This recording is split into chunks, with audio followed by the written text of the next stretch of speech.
अगर मुस्कान की खुशियों में कोई डिले आ रहा है तो मैं ये बिल्कुल नहीं चाहूँगी। मैं तो ये चाहती हूँ कि पहले उसकी खुशी देखी जाए। वो जैसा कहती है आप लोग वैसा करें। हमारी बेटी की शादी तय हो गई है। मुस्कान और रज़ा के दरमियान तो सब कुछ ठीक होता जा रहा है, जबकि दूसरी तरफ मदीहा की बेवकूफ़ाना हरकतों की वजह से दोनों के दरमियान फिर कुछ ना कुछ मिसअंडरस्टैंडिंग क्रिएट हो जाती है।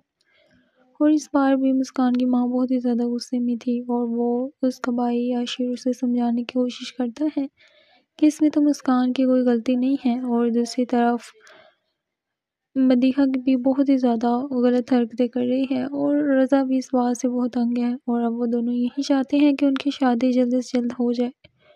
वो मज़ीद अपने रिश्ते में किसी भी किस्म की गलतफ़हमी बर्दाश्त नहीं कर सकते। नेक्स्ट एपिसोड देखने के लिए वीडियो को लाइक, शेयर और चैनल को सब्सक्राइब